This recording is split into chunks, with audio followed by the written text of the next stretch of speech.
Here are the different cards that we have available. The worker went over to one of the cards and touched it.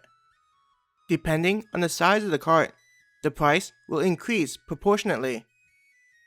Stopping, as though thinking of something, she then went over to the smallest one.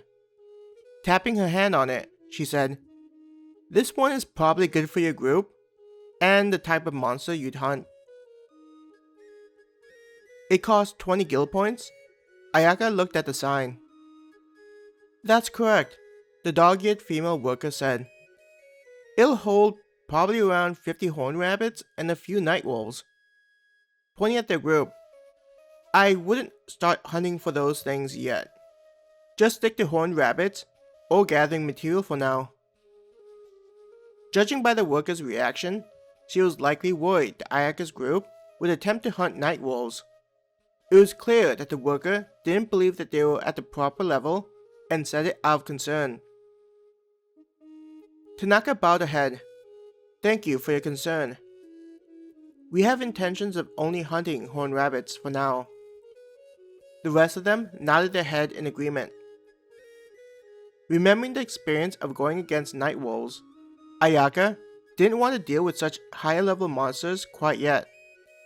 Though, I don't mind doing it when we get stronger. "So, we'll need to pull the cart wherever we go?" Mizuki thought out loud. "Or you could pay someone to follow you around.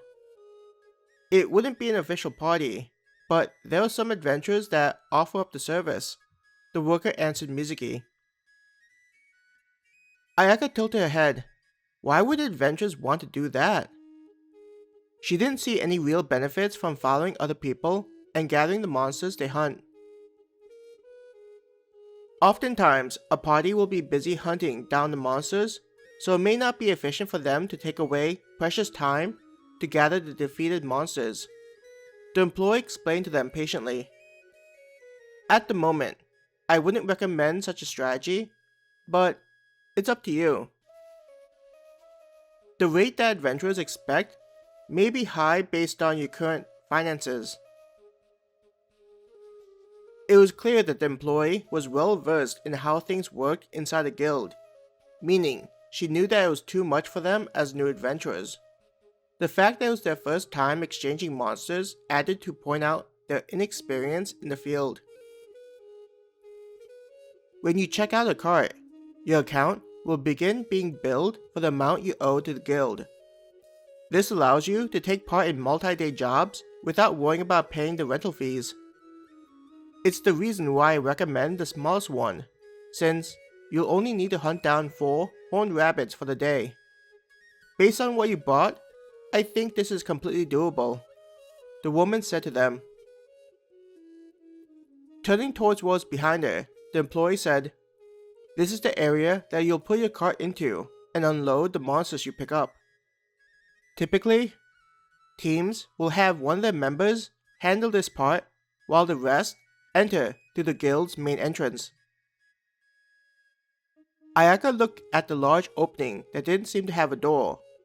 She recognized the building next to the guild, so she knew where they need to go for unloading the monsters. At the moment, there wasn't anyone stopping by, but it seemed like they were ready at any point to take in new monsters. "Do you never close that?" Masio asked the question that was on everyone's mind. Shaking her head, the employee smiled. "There are some adventurers that hunt specifically during this time. This means that we need to be ready at any point to accept monsters. Adventurers that hunt at night tend to be higher ranked." "Someday, that'll be us," Tanaka grinned. Kawa laughed at Tanaka's comment, though judging by the smile on her face, it was a sentiment that was shared by her. Hearing Tanaka's words, Ayaka also agreed. "We can't always be hunting horned rabbits. At some point, we'll be attacking monsters that are higher level."